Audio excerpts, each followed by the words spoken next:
Hello, Year 1. It's lovely to be back with you all today, Tuesday the 19th of January, and we're here today to do our English learning. I hope everyone's okay and enjoying your learning from home. So what are we learning today? We are learning to respond to an illustration and write sentences. So we're going to be looking closely at a particular illustration in our book and have a go at writing some sentences about that illustration. So you're going to have to really concentrate today and make sure that you are really looking hard for clues and things going on in that illustration. So today we are going to continue with our new book, The Robot and the Bluebird. And I'm going to start off just by reading to you the story so far with one extra bit added on. So the front cover of the book is on your slide now, and I've got the book here as well, which I shall read to you and share the pictures with you as I go. The Robot and the Bluebird. There was once a robot with a broken heart.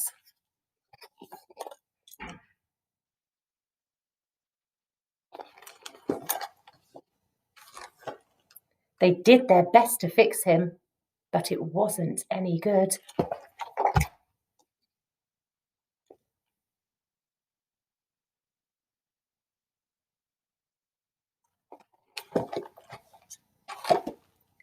So he was sent to sit on the scrap heap with all the other old machines.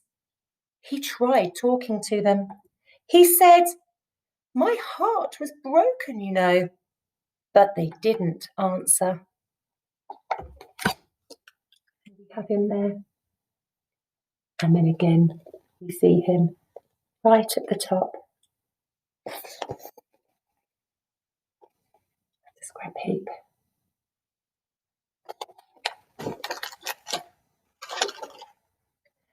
So he lay down and looked up at the sky. He lay there through the long, dark nights and the empty days. Have a look at this picture here. Can you see it? He lay there rusting in the autumn rain. He lay there when the first snows of winter fell. Have a look at the screen now, and it shows you the pictures that were on the last page I just shared with you. Look at the way the pictures are set out on this double page spread. We have 1, 2, 3, 4 images of the robot. It's the same picture of the robot sat right at the very top here of the scrap heap. But something is different about each one of those 4 pictures. Just have a really good think, have a really good look. What can you see in each of those pictures? Are there any clues that might tell you what you think the illustrator is trying to tell us with these 4 pictures? Feel free to pause the video here and just really study those for a little while. What does this tell us about this part of the story? Really have a good look.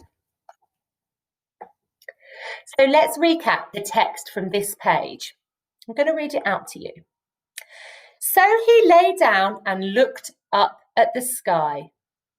Just look at the very first picture. You've got the 4 pictures. Look at the very first one. So he lay down and looked up at the sky. It's a very clear sky, and there are birds in the sky. What do you think that might tell you? We'll move on to the next one. He lay there through the long, dark nights and the empty days. Look at the night sky. It's very clear. You can see the stars. It's not particularly cloudy. What do you think that might be telling you? And then the third picture along. He lay there rusting in the autumn rain. What's that telling you? It's raining, he's rusting, and the word autumn is even used in there. That's a really big clue. And the last picture, he lay there when the first snows of winter fell. It looks very frosty, the sky looks heavy with snow, and it actually says the first snows of winter fell. So there's another clue in there, I think. So thinking about some things we've done, some of our learning that we've done in maths and in science on time and seasonal change, I would like you to have a little think and see if you can work out how much time you think has passed from the first picture to the last picture. Now, there are 4 pictures, and they are clearly showing you the passing of time. But just how much time do you think is represented in those 4 pictures? Feel free to stop the video here and have a little think for yourselves, or carry on and we can continue to talk about it. So I think in the first picture, I think the illustrator is trying to help us feel that it's spring, summertime. The sky is clear and you can see birds. In the second picture, it's a very clear night. You can see the stars, which I think we're trying to have a feel of summer about it. In the summertime, if you look up at the sky, it's normally clear and you can see the sky, the stars. And then you move on to the third picture, and the writer has actually used the word autumn in the writing there. He lay there rusting in the autumn rain. So there's another seasonal change there. And the fourth picture, the writer actually uses the word winter. So another seasonal change. So I feel like we have 4 pictures and we have 4 seasons. So we start off with spring, moving on to summer, autumn, and winter. So thinking about the months of the year and the seasons, can you count up how many months you think he might have been sat there for? How many weeks would that be? How many days? See if you can work that out. That's just an extra challenge for you. So the poor robot would have been sat there for a whole year. What do you think this felt like for him?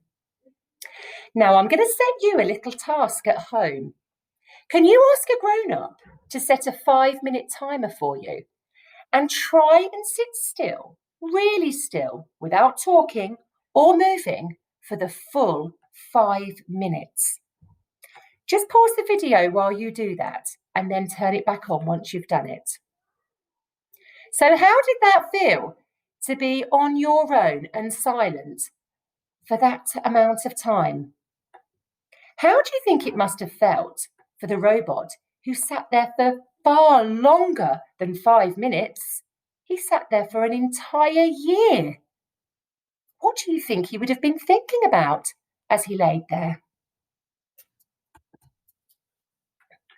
So the main task today, we are going to be writing about the robot, his experience of being broken, unable to be fixed, and sent to the scrap heap. How will you write about his reaction to being sat alone for so long? What must he be thinking, feeling? You need to write sentences about the robot's experiences in your purple books. Remember to say your sentences out loud before writing them. Try and include references to the seasons in your writing. You need to write in the first person, meaning you are pretending to be the robot. You are going to use the pronoun I, just like we did yesterday. So I've even put some examples. I was left to sit for 12 months. Now that's a sentence that uses the pronoun I, and there is also a link there with months. It was cold in the winter when it snowed. In that sentence, I've also used a link with winter and the weather. I felt sad and alone. Another sentence using the pronoun I. If that sounds a little bit tricky, don't worry. If you find writing full sentences too challenging, you can draw a picture showing how the robot would be feeling. I would really like you to have a go at labelling your picture with words. Create a full sentence verbally and ask an adult to scribe for you. And for those of you who need a challenge and would like to fly high today, children will fly high today if they show a clear understanding in their writing of the changes in the weather and the length of time the robot had been sitting at the top of the scrap heap for. So when you go back and check your work at the end, if you have remembered to use the pronoun I, and you've also been able to show that you really do understand the changes in weather and the length of time the robot has sat there, and maybe used some words that tell me that you understand that in your writing, then you will be flying high. So let's reflect. I'm hoping everybody stopped the video there and had a go at doing their writing, and then come back to the video ready for a bit of reflection time. What was the WALT for today? Responding to an illustration and writing sentences. So that's exactly what we did. This was our illustration today. We looked at these four pictures just here. And we responded by writing sentences, trying to show that we really did understand the length of time the robot had sat there for and how the robot must have been feeling. So have you been successful? Can you respond to an illustration? Can you write a sentence to respond to an illustration? If you can say yes to either of those two statements, then yes, you have been successful today. I'm sure you all have. So please share some of your work by emailing it to us. We hope you've enjoyed your English learning for today, and I look forward to seeing you later on in the week. Take care, everybody. Bye.